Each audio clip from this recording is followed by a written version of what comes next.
Doctor Shri નિવાસ પી સોલાપુરકર દ્વારા વર્ષા નિષ્ણાંત અને પ્રવાસી માર્ગદર્શન સાથે હેરિટેજ વોકનું આયોજન કરાયું। શહેરના હેરિટેજ વારસાને ધ્યાનમાં રાખીને કરવામાં આવતી હતી કામગીરી, જે કામગીરી સંદર્ભે લોકોને હેરિટેજ વારસાની જાણકારી મળી રહે અને પ્રવાસીઓ પણ આકર્ષાય તે માટે વડોદરા શહેરમાં આવેલા હેરિટેજ સ્થળોની ઓળખ અને ઐતિહાસિક માહિતી મળે તે સંદર્ભે હેરિટેજ વોકનું આયોજન કરવામાં આવ્યું હતું, જેમાં 50થી વધુ લોકો જોડાયા હતા। ત્યારે આ હેરિટેજ વોકમાં રાવપુરા વિધાનસભાના ધારાસભ્ય, સ્થાનિક નગર સેવકો સાથે બાળકો પણ જોડાયા હતા। ત્યારે હેરિટેજ સ્થળ ઉપર સાઇનેજીસ મૂકીને તેના પર સ્થળની વિગતો અને તેનું ઐતિહાસિક મહત્વ પણ સમજાવાયું હતું અને આ હેરિટેજ વોક કોઠી કચેરી, મહારાજા જયશિવરાવ પુસ્તકાલય, record room, record tower, archives, કોઠી, સૂર્યનારાયણ મંદિર, તંબવિકરવાડા, મુજુમદારવાડા, ભાસ્કર વિઠ્ઠલવાડા, કલાભુવન અને આખરે મહર્ષિ અરવિંદ નિવાસ ખાતે સમાપ્ત થઈ હતી। ત્યારે આ સમગ્ર બાબતે ડોક્ટર શ્રી નિવાસે શું કહ્યું, આવો જાણીએ।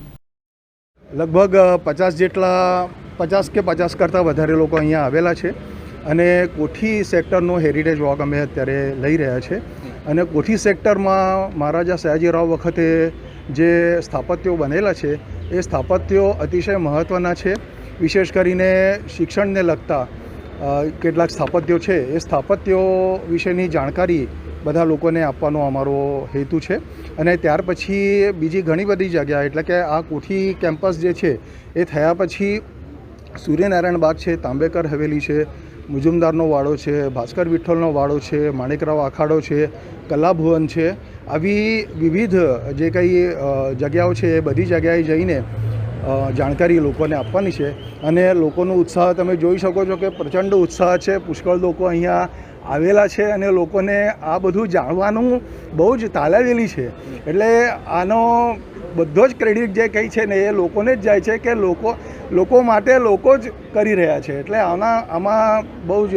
સારો એવો રિસ્પોન્સ લોકો તરફથી મળી રહ્યો છે અને લોકોને સારું એવું જ્ઞાન મળશે એવો પ્રયત્ન અમે કરીએ છીએ। ગુજરાતની સાંસ્કૃતિક રાજધાની એવી વડોદરા શહેર જ્યારે આખા વિશ્વ પલક પર પોતાની આગવી ઓળખ પ્રસ્થાપિત કરવા જઈ રહી છે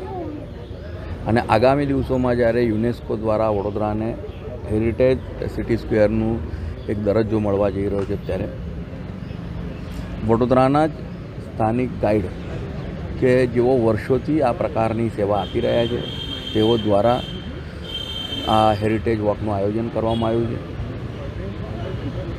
ગયા મહિનામાં માંડવી સેક્ટરમાં, એટલે કે માંડવી વિસ્તારમાં ચંદ્રશેખર પાટીલજી દ્વારા અને આજે સોલાપુરકરજી દ્વારા આ પ્રકારના હેરિટેજ વોકનું આયોજન કરવામાં આવ્યું છે। આ એક ખૂબ સરસ વાત છે।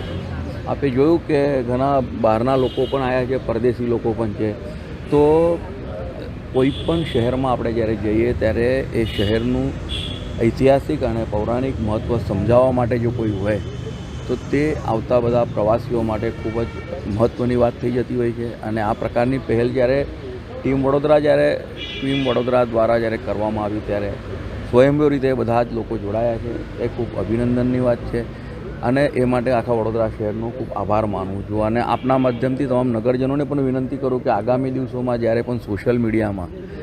આ પ્રકારના હેરિટેજ વોકનું માહિતી મળે તો આપણે બધા તેમાં જોડાઈએ, જેથી કરીને આપણા વડોદરાની આગવી ઓળખ આપણને થાય।